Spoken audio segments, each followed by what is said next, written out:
Hello students, कैसे हैं आप? आई होप आप अपने घरों में सेफ और सुरक्षित होंगे। स्टूडेंट्स, आज मैं स्टूडेंट्स की रिक्वेस्ट पे बीए पार्ट फाइनल ईयर का एक टॉपिक लेके आई हूँ। देसी राज्यों के विलय की समस्या क्या थी और भारतीय प्रशासन में इनका विलय किस प्रकार हुआ था। यानी कि जब भारत आज़ाद हो गया था तो आज़ादी से पहले भारत क्या था, बहुत से छोटे छोटे टुकड़ों में बटा हुआ था, यानी देसी रियासतें थी। और अगर माना जाए तो लगभग 562 से लगा के 600 रियासतें भारत में थी। और उस समय भारत में स्वतंत्रता से पहले 1935 का जो एक्ट था वो उस समय भारत में लागू हो रहा था। तो जब 1949 में भारत आज़ाद हो गया तो उसके बाद में भारत के सामने एक सबसे बड़ी समस्या हो गई कि जो छिन्न भिन्न भारत है उसको एकीकृत कैसे किया जाए। तो 3 जून को माउंटबेटन योजना तथा एटली की घोषणाओं में रियासतों को एक ही अधिकार दिया गया था कि वे भारत या पाकिस्तान किसी भी एक डोमिनियन में सम्मिलित हो सकती है। लॉर्ड माउंटबेटन ने रियासतों को संप्रभुता का अधिकार देने या तीसरी शक्ति के रूप में मान्यता देने से स्पष्ट तौर पर मना कर दिया था। राष्ट्रीय अस्थायी सरकार में रियासत विभाग के मंत्री उस समय सरदार वल्लभ भाई पटेल थे, जिन्हें मंत्रालय के सचिव के रूप में वीपी मेनन अपनी सेवाएं दिया करते थे। और उसी समय भारतीय रियासतों से देशभक्तिपूर्ण अपील की गई कि वे अपनी रक्षा, विदेशी मामले तथा संचार अवस्था को भारत के अधीनस्थ बनाकर भारत में सम्मिलित हो जाए। तो ये सारा कार्यभार हमारे उस समय के जो मंत्री थे सरदार वल्लभ भाई पटेल, जिनको हम आयरन मैन के नाम से भी जानते हैं, उनको ये कार्य सौंपा गया कि वो भारत के विलय में अपना योगदान दे। ये कार्य उनके लिए बहुत ही कठिन था और इसी में उनके सहयोगी के रूप में कौन शामिल हुए थे? वीपी मेनन शामिल हुए थे। और उस समय की भारत की जितनी भी रियासतें थी उनसे देशभक्तिपूर्ण ये अपील की गई थी कि वे अपनी रक्षा, विदेशी मामले तथा संचार व्यवस्था को भारत के अधीनस्थ बनाकर भारत में सम्मिलित हो जाए। और इसके साथ साथ सरदार वल्लभ भाई पटेल ने यह तर्क भी दिया था कि ये तीनों ही मामले पहले से ही ताज की सर्वश्रेष्ठता के अधीन थे। ताज का मतलब ब्रिटिश शासन के अधीन थे तथा रियासतों का इन पर कोई भी नियंत्रण भी नहीं था। अतः रियासतों के भारत में सम्मिलित होने से उनकी जो संप्रभुता पर कोई आंच नहीं आएगी, ऐसा आश्वासन भी उनको दिया गया था। और 15 अगस्त 1949 के अंत तक 136 क्षेत्राधिकार रियासतें भारत में सम्मिलित हो चुकी थी। और मैं आपकी जानकारी के लिए एक बात और बता दूं कि जब भारत में देसी रियासतों का विलय हुआ था तो उस समय सबसे पहले बिहार भारत में एकीकृत यानी कि देसी रियासत एकीकृत के रूप में सम्मिलित हुआ था। तो ऐसे करके लगभग 552 देसी रियासतें स्वेच्छा से भारत में विलय हो गई थी और कम से कम 45 ऐसी रियासतें थी जिन्होंने पाकिस्तान में विलय होना उचित समझा। और उनमें से जो 3 ऐसी रियासतें थी जिन्होंने ना तो पाकिस्तान और न ही भारत में जाने की अपनी सहमति प्रदान की थी। मैं आपके लिए एक बात क्लियर और कर दूं, देशी रियासतें यानी वो रियासतें थी जहां पर शासन होता था नवाबों का, राजा का, और जो 9 प्रांत मैंने आपको बताई है इनमें शासन होता था गवर्नर का, जो कि सरकार के द्वारा यानी कि ब्रिटिश सरकार के द्वारा नियुक्त किया जाता था। 552 स्वेच्छा से विलय होने के बाद में जो 3 बची थी उन 3 में सबसे पहले नाम किसका आता है? जूनागढ़ का आता है। उसके बाद जो नाम आता है वो आता है हैदराबाद का, और उसके बाद जो नाम आता है वो आता है आपके जम्मू कश्मीर का। तो जूनागढ़, हैदराबाद और कश्मीर ऐसी देशी रियासतें थी जिन्होंने ना तो भारत में और ना ही पाकिस्तान में अपना समर्थन दिया, ना ही उनमें शामिल होने का उन्होंने कोई संकेत दिया। तो आइए सबसे पहले जानते हैं हम जूनागढ़ के बारे में। जूनागढ़ जो शासक था वो सौराष्ट्र में आता था, जिसको हम बोलते हैं जो आज का गुजरात। तो यहाँ का जो मुस्लिम नवाब रियासत का जो था वो पाकिस्तान में सम्मिलित होना चाहता था क्योंकि वो खुद एक मुस्लिम था। तो वहाँ के वजीर जो थे शहनवाज भुट्टो, जो कि पाकिस्तान की जो बनर्जी भुट्टो प्रधानमंत्री थे उनके दादाजी थे। तो उन्होंने, जो कि जूनागढ़ के वजीर थे, उन्होंने भारत के तत्कालीन प्रधानमंत्री उस समय के जो थे पंडित जवाहरलाल नेहरू, उनको एक लेटर लिखा, यानी एक पत्र उन्होंने लिखा और उनमें उन्होंने उनको ये कहा कि जो जूनागढ़ के जो नवाब हैं वो तो अपने परिवार सहित पाकिस्तान पलायन कर गए हैं, यानी कि वहाँ चले गए हैं। अतः मैं आपसे ये अनुनय विनय यानी आग्रह करता हूँ कि आप जूनागढ़ को भारत में विलय कर लीजिए। ऐसा कहने पर भारत सरकार ने, यानी कि भारत की जो सरकार, यानी कि उस समय के जो पंडित जवाहरलाल नेहरू थे हमारे प्रधानमंत्री, उन्होंने जनता यानी कि वहाँ पर जनमत करवाया। जनता ने भारी बहुमत से भारत में सम्मिलित होने का पक्ष लिया और इसी के साथ जूनागढ़ का विलय कहाँ हो गया? भारत में हो गया। उसके बाद उसमें जो दूसरी रियासत आती थी वो थी हैदराबाद। हैदराबाद का निज़ाम अपनी संप्रभुता को बनाए रखने के पक्ष में था। हैदराबाद का जो नवाब यानी कि जो निज़ाम था वो बहुत ही ज़्यादा लालची था। लालची का मतलब उसको हीरे जवाहरात सोना ये सभी इकट्ठा करने का बहुत ज़्यादा शौक था और साथ में वो निरंकुश प्रवृत्ति का भी था और साथ में उसको ये लगता था कि जो मेरी जो रियासत है वो अपने आप में क्या है? सक्षम है, आर्थिक रूप से वो मजबूत है। तो वो पूर्ण रूप से भारत में सम्मिलित होना भी नहीं चाहता था, पाकिस्तान में सम्मिलित होना चाहता था, परंतु वो भारत के सेंटर यानी कि बीच में आता था, इसलिए वो पाकिस्तान में भी नहीं जा सकता था। तो उसने अपनी संप्रभुता को बनाए रखने के लिए बहुत सारे प्रयत्न किए थे, परंतु वहाँ की जो जनसंख्या थी वो भारत में अपना विलय चाहती थी और वो इसी पक्ष में थी कि हम भारत में विलय हमारा हो जाए। उसने हैदराबाद को भारत में सम्मिलित करने के पक्ष में तीव्र आंदोलन भी प्रारंभ कर दिया, यानी कि वहाँ की जनता ने अपने जो निज़ाम था उसका विरोध करना शुरू कर दिया था, क्योंकि वो वहाँ की जनता पर निरंकुश शासन करता था। निज़ाम आंदोलनकारियों के प्रति दमन की नीति पर उतर आया, तो उसने भी जनता पर दबाव डालना शुरू कर दिया और जनता का दमन करना शुरू कर दिया था।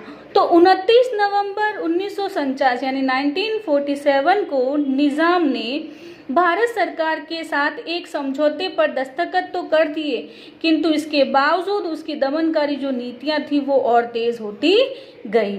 सितंबर 1948 तक यह स्पष्ट हो गया था कि निज़ाम को समझा बुझाकर राजी नहीं किया जा सकेगा, तो फिर वहां पर क्या किया जाएगा? वहां पर सैन्य कार्यवाही की जाएगी।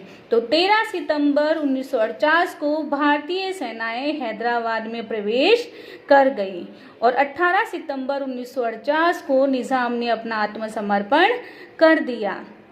अंततः उसको भारत विलय पत्र पर अपने हस्ताक्षर करने पड़े और हस्ताक्षर करते समय हैदराबाद के निज़ाम ने कहा कि मैं अपने डेथ वारंट पे साइन कर रहा हूं और इस प्रकार दूसरे रियासत यानी हैदराबाद का विलय भी भारत में हो गया। अब जो तीसरी रियासत थी जिसका भारत में विलय नहीं हुआ था यानी कश्मीर, यानी जम्मू कश्मीर एक ऐसा राज्य था जो कहते हैं ना, भारत यानी हिंदुस्तान और पाकिस्तान इन दोनों से उसकी सीमाएं लगती थी। जम्मू एवं कश्मीर का जो शासक था हरि सिंह वो भी हिंदू था, परंतु वहाँ की जो जनसंख्या थी वो बहुसंख्यक क्या थी? मुसलमान थी। यहाँ का शासक भी कश्मीर की संप्रभुता को बनाए रखना चाहता था और ये चाहता था कि वो भारत या पाकिस्तान किसी भी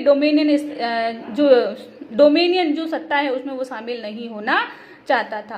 किंतु कुछ समय पश्चात ही नव स्थापित यानी कि भारत से अलग होकर पाकिस्तान एक नए राष्ट्र के रूप में निर्मित हुआ था, उसने कबायलियों के द्वारा कश्मीर पर आक्रमण करवा दिया और ये कबायली इतनी तेज गति से कश्मीर के अंदर यानी कि जो श्रीनगर है वहाँ की तरफ बढ़ने लगे और वहाँ जाकर उन्होंने उन पर आक्रमण कर दिया। कबायली तेजी से श्रीनगर की ओर बढ़े और शीघ्र ही पाकिस्तान ने अपनी सेनाएं भी कबायली आक्रमणों के समर्थन में कश्मीर में भेज दी थी। अंत में विवश होकर कश्मीर के शासक ने 26 अक्टूबर 1949 को भारत के साथ विलय पत्र पर हस्ताक्षर किए। तत्पश्चात कबायलियों को खदेड़ने के लिए भारतीय सेना जम्मू कश्मीर भेजी गई। भारत ने पाकिस्तान समर्थित आक्रमण की शिकायत संयुक्त राष्ट्र सुरक्षा परिषद में भी दर्ज करवाई थी तथा उसने जनमत संग्रह द्वारा समस्या के समाधान की सिफारिश भी की थी। इसके साथ ही भारत ने 84,000 वर्ग किलोमीटर का क्षेत्र पाकिस्तान के अधिकार में ही छोड़ दिया था, परंतु भारत का जो संविधान था उसके पश्चात जम्मू कश्मीर को एक अलग से राज्य घोषित किया गया, जिसके अंतर्गत उसको अनुच्छेद 370 के द्वारा उसे एक विशेष राज्य का दर्जा दिया गया, जिसमें उसका अलग शासन चलेगा। वहाँ पे तिरंगा फहराना अनिवार्य नहीं होगा, वहाँ की शासन की गतिविधियाँ अलग होगी, वहाँ पर राज्यपाल का शासन चलेगा। इन्हीं शर्तों के साथ कश्मीर का विलय भी भारत में हुआ था। अब इन देशी रियासतों के विलय के बाद यानी कि जो एकीकरण की समस्या थी वो समाप्त हो गई। उसके बाद भारतीय राज्यों में प्रजातंत्रीय व्यवस्था शुरू की गई थी, क्योंकि भारतीय संघ में सम्मिलित हो जाने के पश्चात हमारे जो सरदार वल्लभ भाई पटेल थे इन राज्यों में प्रजातंत्रीय प्रणाली की स्थापना को प्रोत्साहन देना चाहते थे। अब तक भारत में किसका शासन रहा था? अंग्रेजों का शासन रहा था, और जो भारतीय नरेशों को अपने निरंकुश शासन के लिए केंद्र सरकार से समर्थन मिलता रहा, परंतु स्वाधीन भारत को केंद्रीय सरकार राजाओं की निरंकुशता का समर्थन करने को तैयार नहीं थी, क्योंकि जब तक ब्रिटिश सरकार थी तब तक देशी रियासतों ने अपनी खूब मनमानी की थी।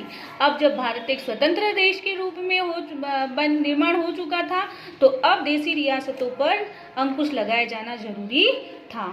तो उसी समय सरदार पटेल ने भारतीय नरेशों को समझाया कि अंग्रेजी साम्राज्य को केवल जन आंदोलन के माध्यम से ही समाप्त किया गया था, इसलिए राज सत्ता का प्रयोग जनता द्वारा ही होना चाहिए। यानी कि भारत में एक प्रजातांत्रिक सरकार की स्थापना की जाएगी, एक लोकतंत्र की स्थापना की जाएगी, जिसमें जनता के लिए जनता के द्वारा शासन होगा। सरकार ने उन्हें यह चेतावनी भी दी कि वह किसी भी राज्य में अशांति व अव्यवस्था फैलने नहीं देगी। सरदार पटेल ने नरेशों को यह आश्वासन भी दिया गया कि उनकी जो व्यक्तिगत संपत्ति है और जो उनके अधिकार हैं उन सभी को सुरक्षित रखने का प्रयास उनकी तरफ से पूर्ण रूप से किया जाएगा, और इस आश्वासन ने स्थिति को बदलने में सहयोग भी दिया था। और जितने भी देशी रियासतों के जो नरेश थे वो सभी इस सरदार पटेल के सुझाव को स्वीकार कर चुके थे और अपने अपने राज्यों में प्रजातांत्रिक व्यवस्था को लागू करने तथा सुधारों को कार्यान्वित करने का आश्वासन भी उनको दिया गया था। इसके लिए वो पूर्ण रूप से सहमत हो गए थे। तो हम कह सकते हैं कि परिणाम स्वरूप इन राज्यों में एक रक्तहीन क्रांति हो गई थी और देशी रियासत जो राष्ट्र की जो मुख्य धारा थी उनसे वो जुड़ गए थे। देशी रियासतों में प्रजातंत्री जो व्यवस्था थी उसको स्थापित करने का आश्वासन तो मिल गया था, परंतु भारत सरकार के सामने एक नई समस्या खड़ी हो गई थी। ये जो नई समस्या थी वो थी सरदार पटेल चाहते थे कि जो देशी रियासतें के जो लोग हैं वो आर्थिक, शैक्षणिक और अन्य क्षेत्रों में भी क्या हो जाए, उनको समान अवसर मिले, परंतु ऐसा संभव नहीं था, क्योंकि कुछ देशी रियासतें ऐसी थी जो आर्थिक रूप से सक्षम थी, परंतु कुछ देशी रियासतें ऐसी थी जो आर्थिक रूप से चाहे शैक्षिक दृष्टि से या अन्य दृष्टि से बहुत ही ज़्यादा कमज़ोर थी। तो उन सभी को एक साथ समान अवसर देना ये पॉसिबल यानी कि संभव नहीं था, और इनको अपने बलबूते पे छोड़ देना ये भी संभव नहीं था।